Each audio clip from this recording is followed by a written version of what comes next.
I'm RJ Gottlieb. I've been the driver of Big Red Camaro since 1987. Big Red is the fastest 69 Camaro in the world. With 2,000 horsepower, this beast is ready to dominate the road. They say everything is bigger in Texas. And horsepower is no exception. In South Texas, about halfway between San Antonio and Houston, lies the town of Goliad, home to an old naval airstrip called the Goliad County Industrial Air Park. On this weekend, the runways are turned over to machines that do their flying without ever leaving the ground.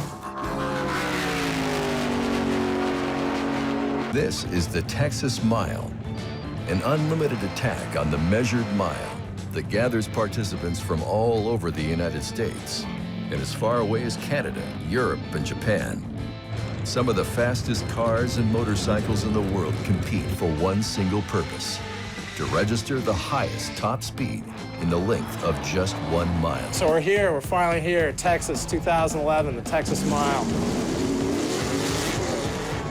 Well, basically a 1 mile drag race from a dead stop as fast mile per hour as you can go at the 1 mile mark, and that's what counts for your run. Pretty much sells out in about 3 hours, which is 185 cars. We still want to be the fastest car there. The question is, will we be faster than the unlimited cars? Twin turbo, heavy induction systems. Big Red being naturally aspirated is obviously a disadvantage. You could be in a wreck like him on the next run. You have to not let it affect what you do. You know, that's racing.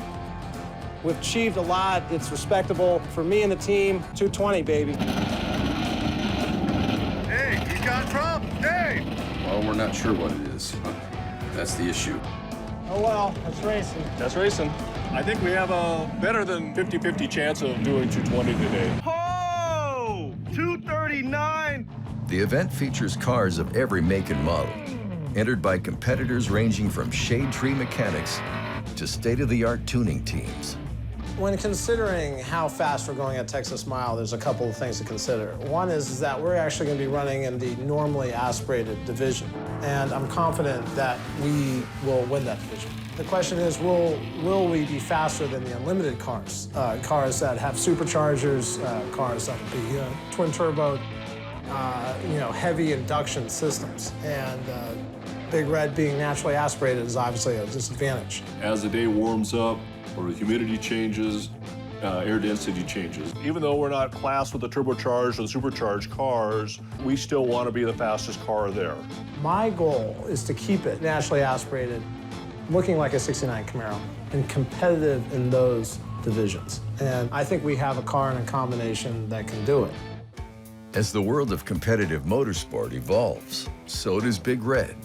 And driver RJ Gottlieb challenged his team to not only build a stronger, faster, safer car for open-course road racing events, but also to build power plants that could make the car competitive in a new type of racing gaining in popularity: the flying mile. I think we can have a car that's a V8, that's naturally aspirated, that has the original 69 Camaro body style, and that we can compete with the best of them. Team Big Red chose a 598 cubic inch aluminum big block to replace the legacy Donovan 540 that Team Big Red had run since 1987. This new motor, dubbed the Bullet, would supply Big Red with the power needed to compete in the 21st century. It's absolutely the biggest engine we can fit in the car. With it being normally aspirated and able to run on gas, it's the best we can do. In 2009, the Big Red Camaro made the trip to Goliad, despite the fact that the event had been sold out for months. The team took a spot on the waiting list with the hope of getting at least a couple of runs by the end of the weekend. But when word came down that Big Red would get to run, it was back to the business at hand.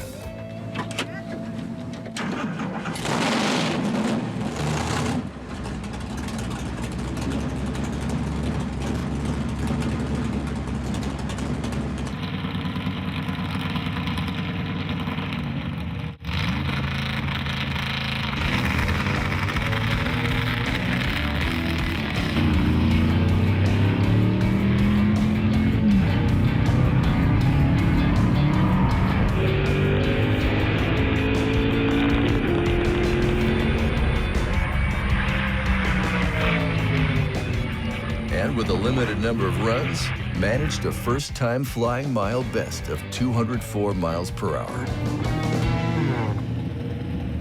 A respectable showing, but a result that left Gottlieb and crew wanting more. Enter the Monster, an all-new 1,200 horsepower brute developed exclusively for mile events by the legendary longtime Big Red engine builder, Larry Molicone. Oh, hey, Larry. How you doing? Hey, Good to see you, man. Yeah, How you been? fine, long time no see. Absolutely. How we Well, doing? so how's the engine coming? Coming pretty good. We're almost there. Is that it? That's the baby. Wow. Let's see it. Wow. Larry, is this thing gonna fit under the hood? Well, that's what David's finding out My. right now. He took the other engine yesterday, and they're gonna try to fit it under the hood. Larry, this is incredible. Master craftsman Molicone spent hundreds of hours developing, refining, and assembling this incredible naturally aspirated Goliath. This power plant would ultimately put out an impressive 2 horsepower per cubic inch of displacement, numbers normally associated with pro stock drag racers. Big Red's engines have always been naturally aspirated without the aid of supercharging or turbos. A credit to Molicone's ingenuity. I believe it'll be one of the most horsepower engine that I probably ever built so far.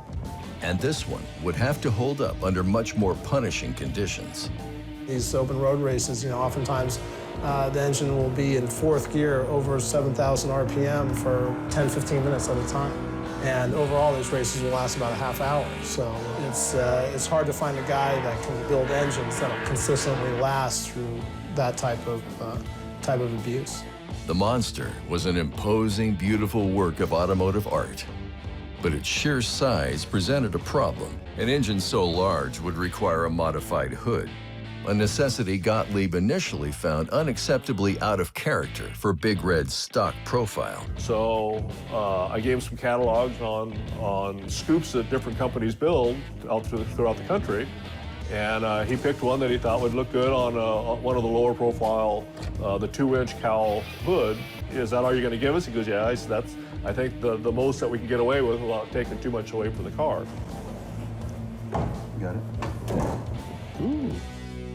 But before the Monster motor could see combat duty, it had to spend diagnostic time on the dynamometer to ensure any unforeseen issues were addressed before the Texas Mile and possibly avoid any catastrophic failures on the track.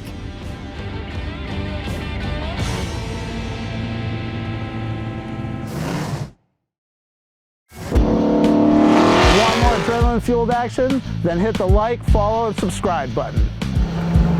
Well, come join us for heart-pounding thrills and high-speed excitement.